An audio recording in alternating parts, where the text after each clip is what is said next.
author of the book, Can We Avoid Another Financial Crisis? Steve Keen. Steve, thanks very much indeed for joining us. Now, of course, there will be political fallout if, of course, this cap is removed. But what would the economic consequences be? I mean, this is a country, surely, that cannot increase money on public sector spending when we simply don't have the money. How did they find $1.5 billion, whatever it was, for the DUP? I mean, did they look in their pockets and find, oh, dear, I've got an extra $1.5 billion I didn't know I had. Magic money tree, wasn't it? Magic money tree. What it actually is, it's simply accounting. The government, whether you like it or not, whether you think it's a good thing or not, whether you think it might cause inflation or not, can create money out of nothing. It did that for QE on a gigantic scale, £200 billion in the first year. It's just printing money, basically. All it does is says, here's an asset we've created and here's a liability, which is the money we put in your bank accounts.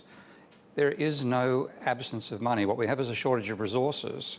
And if we don't harness the money we can create, then we don't create the resources and we get travesties like Grenfell and also school teachers who can't afford to eat. So Boris Johnson saying this actually can be achieved in a responsible way with minimal detrimental consequences. You agree? It can actually be positive consequences. And again, it is such an annoying myth to watch this being promoted by most politicians and the majority of journalists as well, that we can't find the money.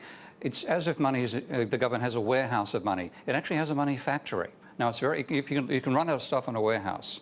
You don't run out of a factory unless you lose the raw materials for running the factory. And the raw material for running the factory that creates the money for both banks and governments is a computer keyboard and a couple of databases. So it's not raising taxes then? No, you don't need to raise them at all. The taxes do not have to be touched. What you have to be careful about, which this government and the Labor Party beforehand have neglected, is the balance of payments. There we can't get the money we need from overseas because we don't make American dollars. We do make British pounds, and there's no reason to impose this cap whatsoever, apart from political choice by people who don't understand how money is created. But the government cannot discard its austerity programme. We heard this from the former Chancellor, Lord Lamont, to say today. He said we're still in the shadow of a financial...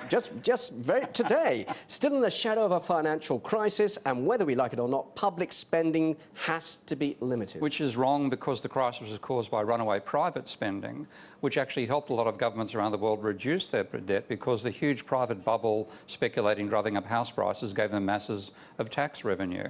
But once that bubble ceased in the private sector, then the government stepped into and created money. And unlike the government, the private sector, you're in debt, you're not in debt to yourself. You've got a bank that wants the money. The government is in debt to itself. Whether you like it or not, it can play the whole thing by a game of just making entries in computer databases. And it makes sense to run a country on huge debt, does it?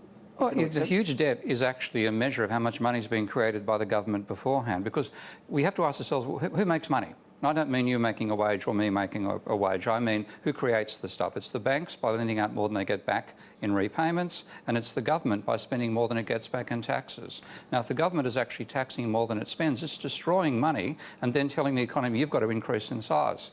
OK, if this is all possible, 1% cap at the moment, what would be actually something, a rise of what sort of scale of percentage that would make a difference to these hard-working... I think you have to give them a wage rise that exceeds the rate of inflation, because real wages have been cut in Britain in the last 30 years quite dramatically, substantially just in the last 10 years, to no good effect. So we have to actually start increasing people's real standard of living, and then we get them to create the resources that support that, which they can only do if they're employed. So would it be fair, though, to do it in line with the private sector, for example? I mean, that is affordable and possible. The private sector also has to... The private sector can't finance itself like the government does. It has to borrow from real banks or turn over a profit. £6.3 billion a year that would cost if we went in line with the private sector, apparently. £6.3 billion a year. Rather more than the... Yeah. Well, let's do it, because it's simply a bad political choice by amateur economists running in a country whose economy they don't understand.